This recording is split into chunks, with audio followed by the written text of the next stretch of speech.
Per baixar els equips és molt important que tinguem un bon suport de la direcció, que els responsables tinguem els nostres espais per poder treballar i també una bona comunicació, que ara des que hi ha la pedagoga també ens ajuda a baixar tot el material que ens aporten.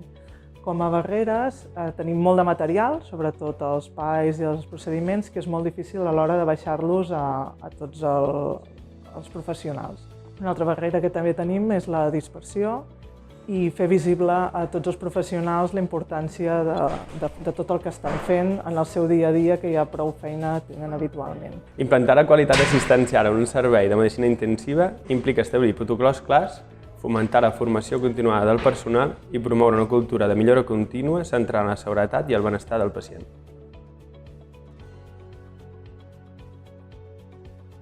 Soc infermera d'hospitalització i considero que quan un pacient es sent respectat, cuidat, protegit i segur, té un impacte positiu en la qualitat assistencial. Proporcionar cuidados de calidad eficaces, centrados en la seguridad siempre del paciente, minimizando riesgos y daños, ya sea en curas de la piel, movilidad, cualquier tipo de tarea que realizamos en el ámbito hospitalario y siempre para garantizar su bienestar en todo momento del paciente, que se encuentre cómodo y a gusto. La seguretat del pacient és fonamental per a una atenció sanitària de qualitat. Com a salador, la meva tasca és garantir la seguretat i comoditat del pacient en tot moment en el seu procés hospitalari, ja sigui en les transferències i les mobilitzacions del pacient.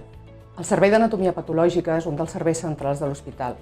Com a referent i membre del grup de qualitat, dir que treballem activament en la detecció de qualsevol error en les diferents fases del procés, principalment la preanalítica, en la que intervenen els professionals sol·licitants. D'aquí la importància de notificar les incidències i de realitzar llistes de verificació per aconseguir la millora contínua dels nostres processos i del nostre objectiu final, un diagnòstic acurat.